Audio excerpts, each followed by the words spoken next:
The wind, a ceaseless, mournful dirge across the plains, was the first true inhabitant Ilara met. It clawed at the ill-fitting bonnet purchased with her last respectable coin, whipped strands of auburn hair across her face, stinging her eyes already gritty with an eternity of dust. The stagecoach, a bone-jarring cage of regret, had deposited her onto a patch of earth so desolate it seemed God himself had turned his back on it. Before her, the Bar M ranch sprawled, not with the manicured grace of the eastern estate she'd only read about, but with a raw, muscular indifference. Buildings were low, hunkered against the horizon as if bracing for a blow. The vastness was an accusation, swallowing her whole, diminishing her to an insignificant speck. This was Silas Blackwood's domain, the kingdom he had carved from sheer will and unforgiving land, and she, Ilara Vance, late of a disgraced and vanished name, was to be its queen, or so the terse, businesslike letters had implied. A queen of dust and despair. Her trunk, containing the sum of her worldly possessions, a few threadbare gowns, a tarnished silver locket, and a slim volume of pressed wildflowers her mother had cherished, thudded onto the parched ground beside her. The sound was unnervingly final. Fear, a cold serpent, uncalled in her belly, tightening its grip with every gust that carried the scent of cattle, dry grass, and an unnerving, profound emptiness. This was not the genteel poverty she had imagined escaping, but a different, more brutal kind of destitution, one of soul as much as circumstance. If she failed here, there was nowhere else to fall. The thought was a precipice, and she teetered on its edge, the wind threatening to push her over. From the main house, a structure more fortress than home, a figure emerged. Tall, broad-shouldered, silhouetted against the harsh afternoon sun. Silas Blackwood. He moved with an economy of motion that spoke of power held in reserve, his face unreadable from this distance, yet she felt its scrutiny like a physical touch, cold and appraising.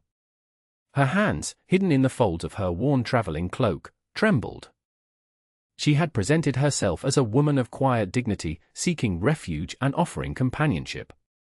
What she felt was the raw terror of a hunted animal, cornered and exposed. The air was thin, the silence immense, broken only by the creak of a distant windmill, turning, like the relentless passage of her last hopes into the barren earth. He was closer now, and she could see the lines etched around his eyes, the set of his jaw. He looked, she thought with a fresh stab of dread, like the land itself, unyielding, formidable, and utterly indifferent to the fragile thing she was, or appeared to be. Her heart hammered a frantic rhythm against her ribs, a counterpoint to the wind's desolate song. The interior of the ranch house was a stark echo of the land outside, practical, unadorned, built for endurance rather than comfort. Rough-hewn timbers formed the low ceilings, casting long shadows in the dim light that filtered through sparse, deep-set windows. A massive stone fireplace dominated one wall of the main room, cold and empty now in the late summer heat, its hearth swept clean with a brutal efficiency. Ilara trailed Silas Blackwood, her steps hesitant on the wide plank floors, the scent of wood smoke, old leather, and coffee clinging to the air like a permanent stain. He had said little since her arrival, his words as lean and necessary as his movements. A curt nod, a gesture towards a stoic, older woman named Martha who had materialized from a doorway, her face a mask of weathered disapproval. "Martha will show you to your room," was all he'd offered, his voice a low rumble that seemed to vibrate in the heavy silence. Ilara felt the weight of unspoken expectations pressing down on her, heavier than the dust that seemed to settle on everything. This was her new life, purchased with a desperate advertisement and the last vestiges of her pride. She was to be a wife, a companion, a presence in this monument to masculine solitude. But how? Her upbringing, though impoverished towards the end, had been one of books and quiet lanes, not this raw, untamed world.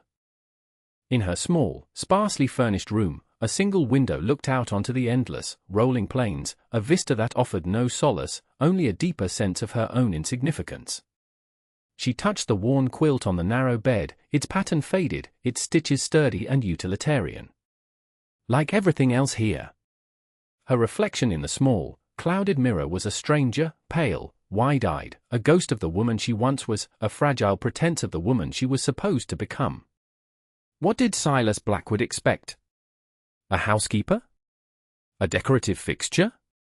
A warm body in the cold nights? His letters had been devoid of sentiment, outlining his need for a wife with the same pragmatism he might use to acquire new breeding stock. And she, in her desperation, had agreed to the terms, glossing over the truth of her own resilience, learned in far harsher schools than any finishing academy. She thought of her father, not the ruined merchant the world knew, but the quiet scholar of the wild, who had taught her to read the land, to understand the language of plants and animals, to endure hardship with a silent strength. Skills utterly useless, she feared, to the wife of a cattle baron. Or so she believed. Each evening, at the long, polished table in the main room, they ate in a silence broken only by the clink of cutlery. Silas ate with a focused intensity, his gaze often distant, fixed on some point beyond the window, beyond her. She tried to make conversation once, a comment about the startling clarity of the night sky, but his response was a noncommittal grunt, and the silence that followed felt even more profound. She was a spectator in her own life, a fragile ornament in a world of unyielding substance. The despair she had felt upon arrival settled into a dull ache, a constant companion in the vast, echoing quiet of the Bar M. Days bled into one another, marked by the relentless sun and the mournful cry of the wind. Ilara struggled to find her place, her attempts to contribute often feeling clumsy, inadequate. Martha, the housekeeper, moved with a silent, almost resentful efficiency, her presence a constant, unspoken judgment. Ilara's efforts to assist in the kitchen were met with a tightening of Martha's lips, a subtle redirection of her hands. Her knowledge of mending, learned from necessity, was deemed too slow, her stitches too fine for the robust fabrics of ranch life. She felt herself shrinking, her spirit withering under the oppressive weight of this new, unyielding reality. She observed Silas Blackwood from a distance, a man carved from the same granite as the distant mountains. He rose before dawn, his days a blur of hard labor, his evenings spent over ledgers and maps, his face etched with a weariness that went bone deep. He rarely spoke to her beyond the necessities, his gaze often passing over her as if she were another piece of furniture, inanimate and unremarkable. Yet, in rare, unguarded moments, she saw something else flicker in his eyes, a flash of profound loneliness, quickly masked, or a brief, assessing glance that lingered a moment longer than usual, making her skin prickle with an uneasy awareness. Once, a small commotion erupted in the corral. A newly broken colt, still wild-eyed and trembling, had thrown its rider and bolted, threatening to crash through the fence. The ranch hands shouted, their movements urgent. Silas was there in an instant, his voice a low command that cut through the noise. Ilara watched from the porch, her heart in her throat, expecting chaos, injury. But Silas moved with a calm, almost hypnotic grace, his focus absolute, his connection with the terrified animal almost tangible. He didn't fight the horse's fear, he seemed to absorb it, to gentle it with his presence alone. And in that moment, watching him, Ilara felt a flicker of something other than fear or inadequacy. A grudging respect. Perhaps even a nascent understanding. He was a man shaped by this harsh land, yes, but also a man who understood its language, its demands, its dangerous beauty. Later that week, driven by a desperate need to escape the stifling confines of the house, Ilara ventured a short distance from the main buildings, her steps taking her towards a shallow creek shaded by a few struggling cottonwoods. She knelt by the water's edge, watching the minnows dart in the clear, cool current. A small, injured sparrow lay struggling in the grass nearby, one wing bent at an unnatural angle. Instinct, born from long-forgotten lessons from her father, took over. Gently, she scooped up the tiny creature, her fingers surprisingly deft as she examined the delicate bones. With a strip of linen torn from her petticoat and a slender twig, she fashioned a tiny splint, her movements economical and precise. She was so absorbed in her task that she didn't hear Silas approach until his shadow fell over her. She started, expecting a reprimand for her idleness, for her sentimentality. But he merely looked from the splinted bird in her hands to her face, his expression unreadable. He said nothing, merely grunted, that familiar, non-committal sound, and turned back towards the ranch. Yet, as he walked away, Ilara felt a subtle shift in the air, a lessening of the oppressive weight. Or perhaps, she thought, it was just the wind, changing direction. The memory of her father, a bittersweet ache, surfaced more frequently in the solitude of the Bar M. not the broken man he had become in the city, hounded by creditors and whispers of scandal, but the man of her childhood, his eyes alight with discovery as he pointed out the intricate patterns of a spider's web, his hands gentle as he showed her how to identify edible roots, his voice hushed with reverence as he spoke of the resilience of life in the harshest of landscapes. He had taught her to see the world not as a threat, but as a series of interconnected wonders, a tapestry of survival. "Observe, Ilara," he would say, his gaze sweeping over a seemingly barren stretch of land. "Everything has a story, a purpose. Even in silence, the earth speaks, if you know how to listen." These lessons, buried deep beneath layers of grief and the desperate need to conform to societal expectations of a destitute gentlewoman, began to stir within her. She started to truly see the ranch, not just as a place of exile, but as a complex, living entity. She noticed the subtle shifts in the color of the grasses, the way the hawks circled on the thermals, the unique calls of the different birds. She learned the names of the ranch hands, their quiet competence, their unspoken loyalty to Silas and to this demanding land. The long evenings remained steeped in silence, Silas across the table, his presence a formidable weight. Yet, the silence began to feel different, less a void and more a space filled with unspoken thoughts. She found herself studying him, the way the lamplight carved shadows on his weathered face, the weariness that settled in his shoulders, the rare moments his stern expression softened when he looked out at the land he had fought so hard to tame and to hold. There was a deep, unyielding strength in him, a resilience that mirrored the landscape itself.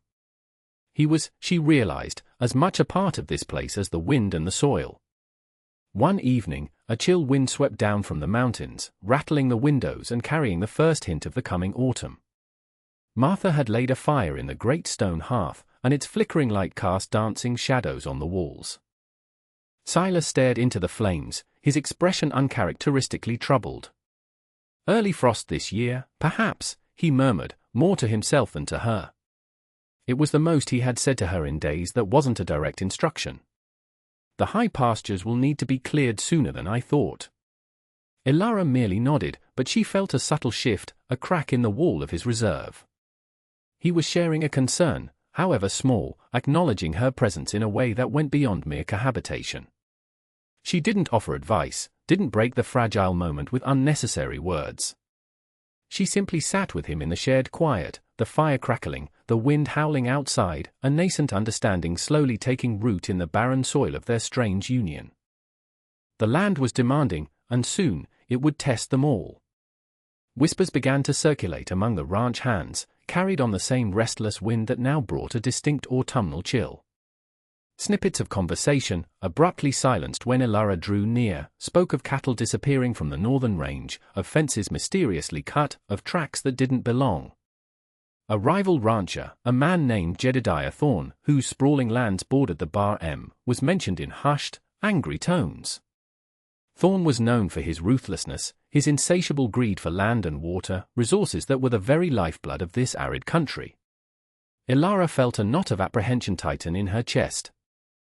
The vast, impersonal threat of the landscape was something she was slowly learning to navigate, but the deliberate malice of men was a different, more insidious fear. It reminded her too keenly of the whispers and judgments that had destroyed her family, the cruelty that lurked beneath polite facades. She saw the worry deepen the lines on Silas's face, saw the increased frequency of his late-night consultations with his foreman, a grizzled, loyal man named Caleb.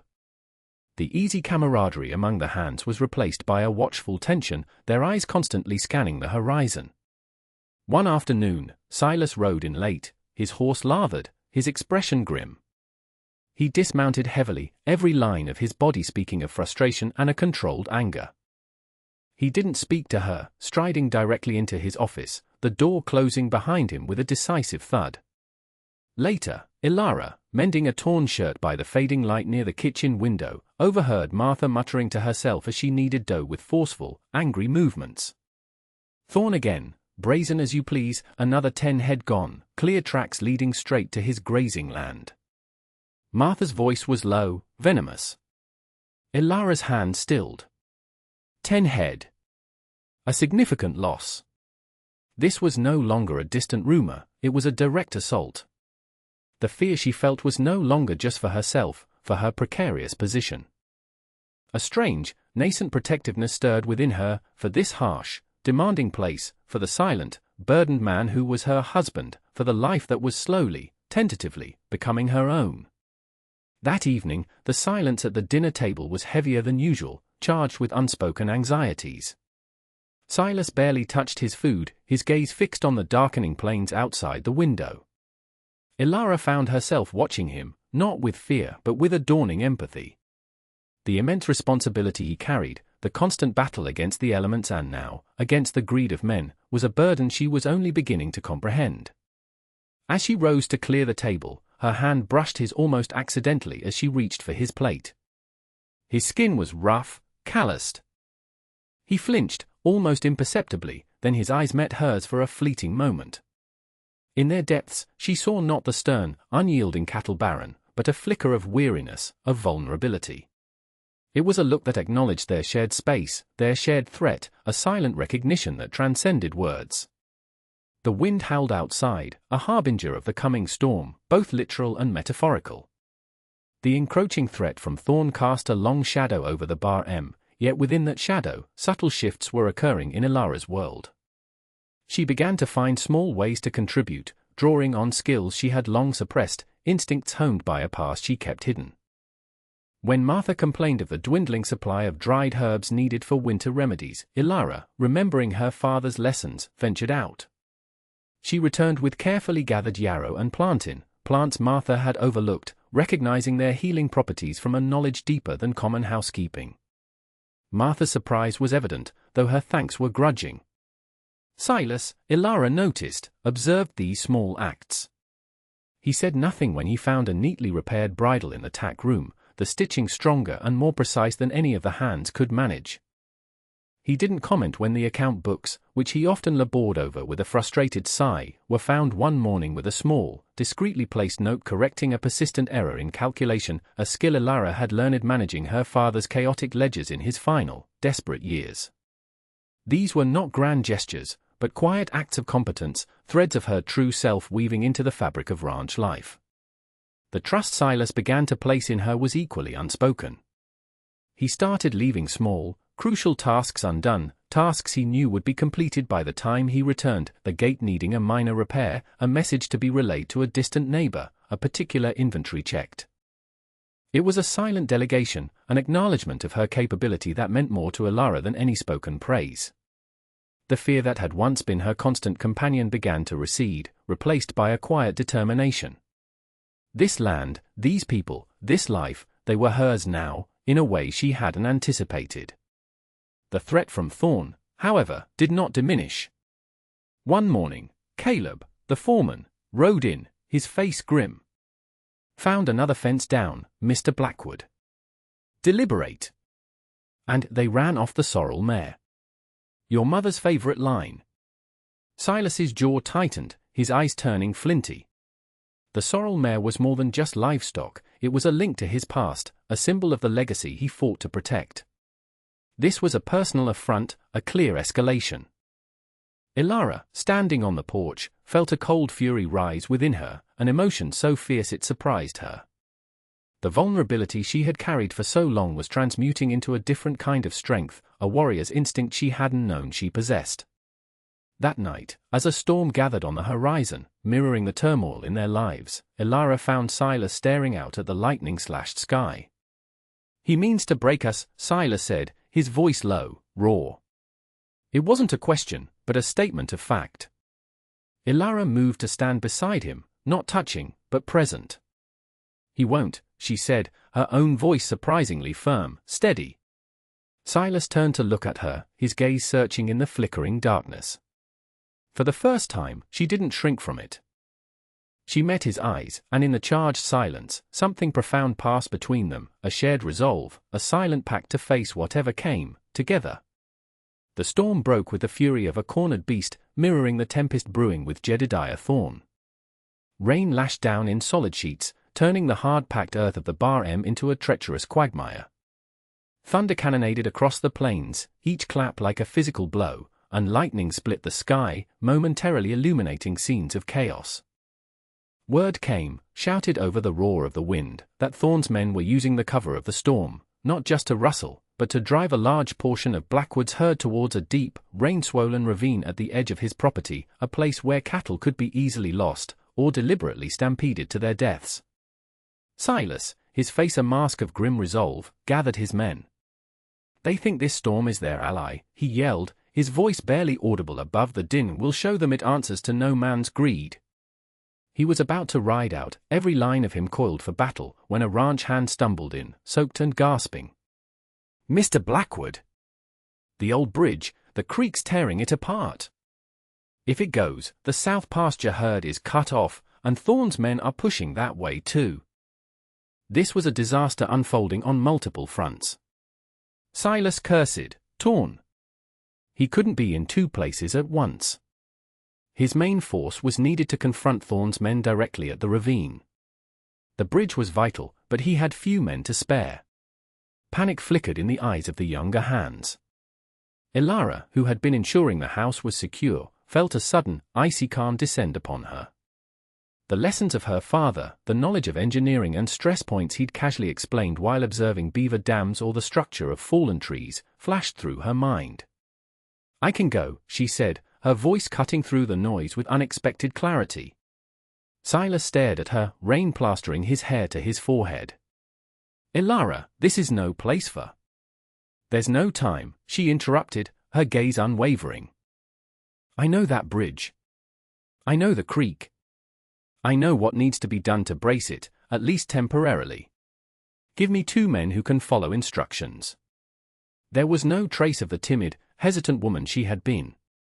This was someone else, someone decisive, someone who saw a problem and knew, with an unnerving certainty, how to approach it.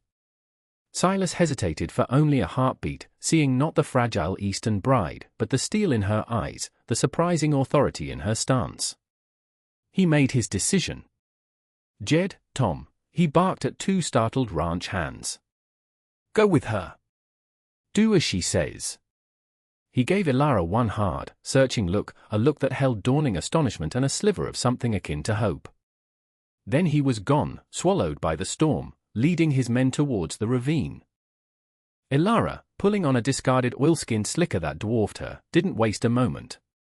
The wind howled, the rain stung, but as she led the 2 bewildered men towards the raging creek, she felt not fear, but a surge of fierce, focused energy. The truth of who she was, long buried, was finally breaking free. The creek was a raging torrent, a brown, frothing monster tearing at its banks, the old wooden bridge groaning and shuddering under the assault. Debris, branches, logs, even a drowned calf, slammed against its supports. Jed and Tom, stout men but clearly unnerved by the ferocity of the water and the responsibility suddenly thrust upon them by this unexpected woman, looked to Ilara with wide, questioning eyes. "The main supports on the west bank are undermined," Ilara shouted over the roar, her voice surprisingly carrying.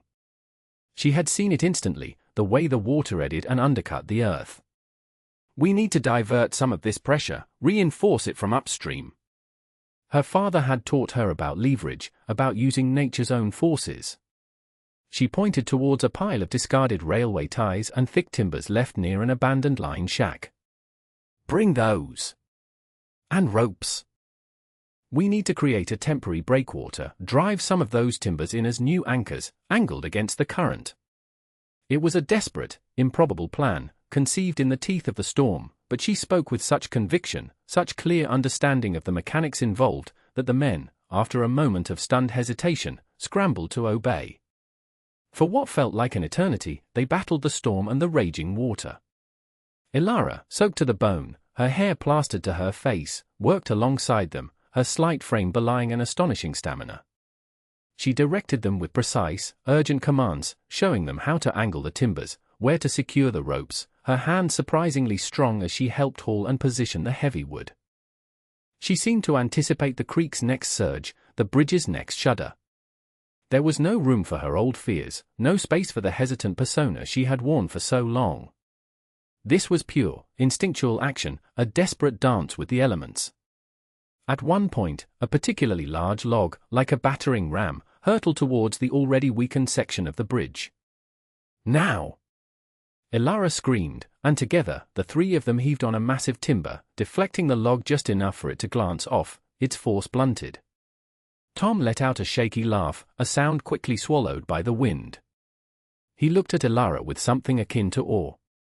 This was no delicate lady, this was something else entirely. As the worst of the storm began to abate, the rain lessening to a fierce drizzle, the bridge, though battered and scarred, still stood. Precariously, yes, but it held. Ilara sagged against a wet timber, her body trembling with exhaustion and adrenaline, the raw, scraped skin on her hands burning. She had done it. They had done it. She looked at the saved bridge, then out towards the south pasture, where, in the distance, she could just make out the dark shapes of cattle, safe for now. A profound, weary satisfaction settled over her. This, she realized, was who she truly was, not just Ilara Vance, the destitute gentlewoman, but Ilara, daughter of a man who understood the wild, a woman who could face a storm and not break. As the last grey light of the brutal day faded, Silas Blackwood returned, his men weary, mud-caked, but with a grim satisfaction on their faces. They had intercepted Thorne's men, driven them back after a fierce, non-lethal confrontation that was more a battle of wills and position than of bullets. Losses had been minimized, the bulk of the herd saved from the ravine. But the victory felt hollow until he saw the bridge. He reined in his horse, staring. It was damaged, certainly, but it stood. Jed and Tom, looking exhausted but proud, were securing the last of the temporary bracings. And then he saw Ilara, leaning against a support, her clothes soaked and torn, mud streaking her face, her hair clinging to her skin in wet strands. She looked utterly spent, yet there was an undeniable strength in her posture, a quiet resilience that seemed to emanate from her very core. He dismounted slowly, his gaze fixed on her. The woman he had married, the one he had dismissed as too fragile, too refined for this life, had faced down the storm and saved a crucial part of his ranch.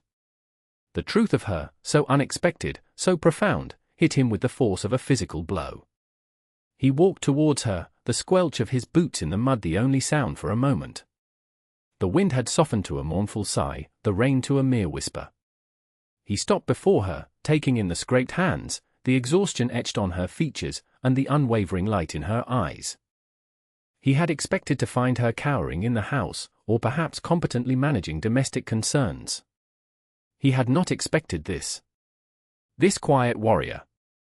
This engineer of desperation. The bridge, he said, his voice rougher than usual, heavy with an emotion he couldn't quite name. It held. Ilara met his gaze, a faint, weary smile touching her lips. We held it, she corrected softly, including the two men who now looked at her with open admiration. Silas looked from her to the bridge, then back to her. The pieces of the puzzle that was Ilara Vance were falling into place, forming a picture far different, far more compelling, than he had ever imagined. He had sought a wife for convenience, for the appearance of stability. He had found something else entirely. Something strong. Something real. I misjudged you, Ilara, he said, the words forced out, heavy with the weight of his dawning realization. It was more than an apology, it was an admission, a recognition. In the dimming light, surrounded by the wreckage of the storm and the quiet triumph of survival, the vast, empty spaces that had defined their relationship began to fill with a new, unspoken understanding. The land itself seemed to hold its breath, witnessing the profound shift between them. In the days that followed, the Bar M slowly began to heal. The storm had passed, leaving behind a landscape washed clean, but also scarred. Men worked to repair fences, clear debris, and account for every head of cattle. Thorne's men had retreated, their brazen attempt thwarted not just by Silas's force, but by the unexpected resilience of his ranch and, unknowingly to them, his wife. Ilara, though exhausted, found a new energy coursing through her. The fear and uncertainty that had plagued her for so long had been scoured away by the storm, replaced by a quiet, steady confidence.